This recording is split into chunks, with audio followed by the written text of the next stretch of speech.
ഹരിദാസചരിതം. ഹരിദാസൻ എന്ന ഒരു ഭക്തൻ ശ്യാമാനന്ദ സ്വാമികളുടെ ശിഷ്യനായി വളരെ കാലം ഗുരുവിനെ ഉപാസിച്ചുകൊണ്ടിരുന്നു. പിന്നെ ഗുരുവിൻ്റെ അനുമതിപ്രകാരം അദ്ദേഹത്തെ വിട്ടുപോയി.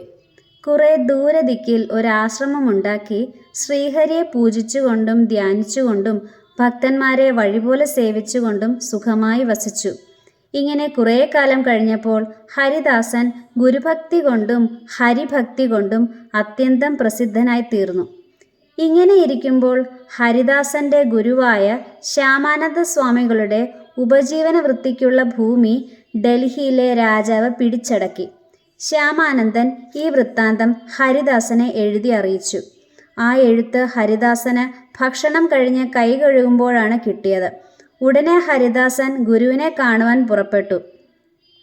ഗുരുവിനെ കണ്ട് നമസ്കരിച്ച്, ഞാൻ ഇപ്പോൾ തന്നെ ഭവാന്റെ സ്വത്തുക്കളെ മടക്കി വാങ്ങിക്കൊണ്ടുവരാം എന്നു പറഞ്ഞ് ഒരു പല്ലക്കിൽ കയറി രാജസന്നിധിയിലേക്ക് പുറപ്പെട്ടു.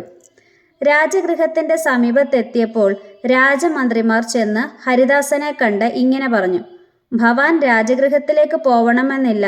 രാജാവ് അതിക്രൂരനാണ്, ഉഗ്രശാസനമാണ്. ഞങ്ങൾ തന്നെ പതുക്കെ ഭവാന്റെ കാര്യം സാധിപ്പിച്ചു തരാം. ഭവാൻ ഇപ്പോൾ മടങ്ങിപ്പോയിക്കൊള്ളുക. ഇങ്ങനെ അവർ പറഞ്ഞതിനെ ഹരിദാസൻ സമ്മതിച്ചില്ല. അപ്പോൾ രാജമന്ത്രികൾ രാജസന്നിധിയിൽ ചെന്ന് രാജാവിനോട് വിവരം പറഞ്ഞു. അത് കേട്ട് രാജാവ്, എന്നാൽ അവൻ്റെ ശക്തി ഒന്ന് പരീക്ഷിക്കണം എന്ന് പറഞ്ഞ് വളരെ വലുതായ ഒരു ആനയെ പടിക്കൽ നിർത്തുവാൻ കൽപ്പിച്ചു. പിന്നെ രാജാവ് പടിക്കൽ എന്താണ് സംഭവിക്കുന്നതെന്ന് അറിയാൻ വേണ്ടി മാളികയുടെ മുകളിൽ കയറിയിരുന്നു. ഹരിദാസൻ നിർഭയനായിട്ട് ആ ഗജത്തിൻ്റെ കർണത്തിൽ കൃഷ്ണമന്ത്രം ഉപദേശിച്ച് ഒരു തുളസിമാല എടുത്ത് അതിൻ്റെ കഴുത്തിൽ കെട്ടി. പിന്നെ ഹരിദാസൻ ആനയോട് പറഞ്ഞു: നിനക്ക് ഇനി ഗോപാലദാസൻ എന്നാണ് പേര്. നീ ഇനി ദുഷ്കൃത്യങ്ങളൊന്നും ചെയ്യാതെ സജ്ജന സേവ ചെയ്തുകൊണ്ട് ജീവിതകാലം കഴിക്കുക. ഇത് കേട്ട ആ ഗജം തല കുലുക്കിക്കൊണ്ട് പോവുകയും ചെയ്തു. രാജാവ് ഈ അത്യത്ഭുതം കണ്ട് ശ്യാമാനന്ദനോട് അപഹരിച്ചതായ ഭൂമികളെയും അതിന് പ്രായശ്ചിത്തമായി വേറെ ഭൂമികളെയും കൊടുക്കുവാൻ കൽപ്പിച്ചു.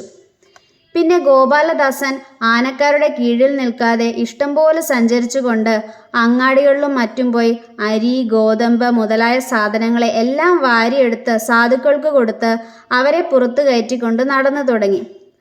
അത് കണ്ട് അങ്ങാടിക്കാർ വളരെ സങ്കടപ്പെട്ട് ഹരിദാസന്റെ അടുക്കൽ പോയി സങ്കടം പറഞ്ഞു. അത് കേട്ട ഹരിദാസൻ ആ ഗജത്തിനെ വിളിച്ചു പറഞ്ഞു: നീ എന്താണ് ഇത്ര നിന്ദ്യകർമ്മം ചെയ്യുന്നത്? ഇവരെ ദുഃഖിപ്പിച്ച് അന്യന്മാർക്ക് ദാനം ചെയ്യുന്നത് എന്തിനാണ്? ഇനി നീ അങ്ങനെ ചെയ്യരുത്.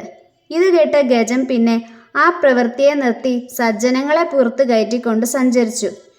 ഈ അത്യാശ്ചര്യത്തെ കേട്ട് ഡൽഹി രാജാവ് ഹരിദാസനെ പറഞ്ഞയച്ചതിൻ്റെ ശേഷം തൻ്റെ ആനയെ വരുത്തി അതിന് ഭക്ഷണങ്ങളെല്ലാം കൊടുത്തു. ആ ഗജം അതൊന്നും സ്വീകരിച്ചില്ല. പിന്നെ പിറ്റേ ദിവസവും രാജാവ് ആനയെ വരുത്തി ഭക്ഷണം കൊടുത്തു നോക്കി. അന്നും ഭക്ഷിച്ചില്ല. ഇങ്ങനെ 3 ദിവസം പരീക്ഷിച്ചു നോക്കി. 3 ദിവസവും ആ ഗജം യാതൊന്നും തൊട്ടില്ല. ഇത് കണ്ട് രാജാവിന് വളരെ സങ്കടമായി. എന്തുകൊണ്ടാണ് ഈ ഗജം ഒന്നും തിന്നാത്തത്? ഗംഗയിൽ കൊണ്ടുപോയി നല്ലവണ്ണം കുളിപ്പിച്ചു കൊണ്ടുവരുവിൻ, എന്നാൽ ഭക്ഷിക്കുമോ എന്ന് നോക്കാം. ഇങ്ങനെ രാജാവ് പറഞ്ഞത് കേട്ട് ആന വേഗം ഗംഗയിലേക്ക് പോയി. നല്ലവണ്ണം കുളിച്ച് കരയ്ക്ക് കയറി നിന്ന് എല്ലാവരും കാണാതെ ദേഹത്തെ ത്യജിക്കുകയും ചെയ്തു. ഈ ആശ്ചര്യത്തെ കേട്ട് രാജാവും മറ്റുള്ളവരും ഹരിദാസന്റെ ഭക്തി മഹാത്മ്യത്തെ പ്രശംസിച്ചു. ഇങ്ങനെയാണ് ഭക്തിയുടെ മഹാത്മ്യം. വിശേഷ ബുദ്ധിയില്ലാത്ത മൃഗങ്ങൾക്കും ഭക്തി കൊണ്ട് സൽഗതി സിദ്ധിക്കുന്നു. അതുകൊണ്ട് ഏത് ജീവികളും ഭക്തിയെ തന്നെയാണ് സമ്പാദിക്കേണ്ടത്.